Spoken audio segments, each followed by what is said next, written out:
Biomed Nexus. Daily updates, your essential biotech, medtech, and pharma recap. No noise, just what matters. Executive takeaway: non-dilutive financing is redefining late-stage development economics. Teva's $400 million Blackstone deal for duvakitug and Royalty Pharma's APAC expansion signal that asset-specific capital, not balance sheet debt, is the 2026 playbook for de-risking Phase 3 programs while preserving equity upside. Read full analysis, what to watch.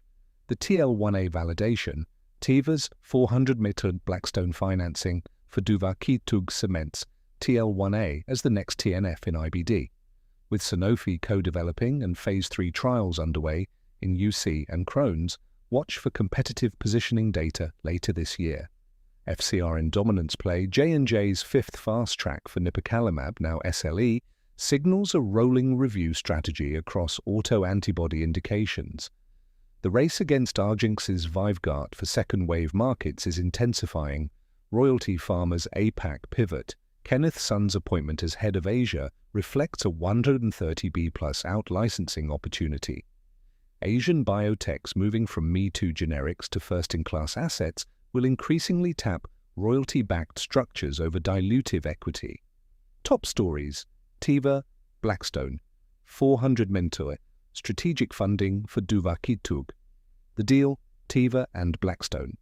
Life Sciences announced a $400 million strategic funding agreement spread across 4 years to support the continued clinical development of duvakitug, a human monoclonal antibody targeting TL1A.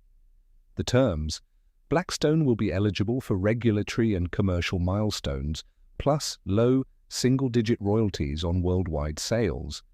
Duvakitug is currently in Phase 3 studies for ulcerative colitis and Crohn's disease, co-developed with Sanofi. Signal: asset-specific funding over general balance sheet debt is the definitive pivot to growth model for high-risk Phase 3 programs in 2026. UCB Antengene 1.1B CD19 T-cell engager deal. The deal: UCB secured worldwide exclusive rights to ATG-201, Antengene's CD19-CD3 bispecific T-cell engager for autoimmune diseases. The terms: Antengene receives $80 million upfront, with potential for over $1.1 billion in success-based milestones plus tiered royalties.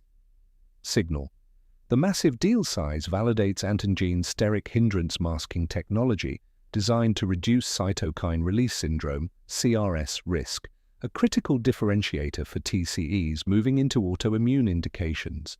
J&J nipocalimab, 5th FDA Fast Track designation. The milestone: J&J's nipocalimab received FDA Fast Track designation for systemic lupus erythematosus (SLE), marking the drug's 5th fast track across auto-antibody-driven indications, joining HDFN, Waihe, GMG, and Sjögren's. The data follows positive phase 2b Jasmine results showing a reduction in lupus disease activity and steroid-sparing potential. J&J is actively enrolling the Phase 3 Gardenia study. Differentiator: nipocalimab is currently the only FcRn blocker to demonstrate SLE disease activity reduction in a clinical trial. Oncology and rare disease. Region X Bio, RGX-121 CRL details. Regulatory hurdle: the FDA's complete response letter for the Hunter syndrome.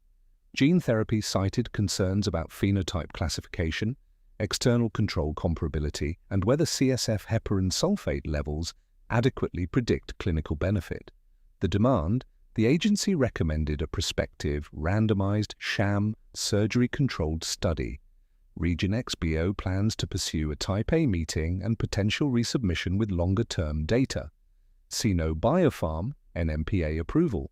Global First, China's NMPA granted global first approval to rovadicitinib (Angsu), an oral JAK-ROC dual inhibitor for first-line treatment of intermediate 2 or high-risk primary and secondary myelofibrosis. Clinical and research updates. Kowa Pharma, CMP104. Data: announced positive 1-year results from its Phase 2A study in primary biliary cholangitis, PBC. Impact.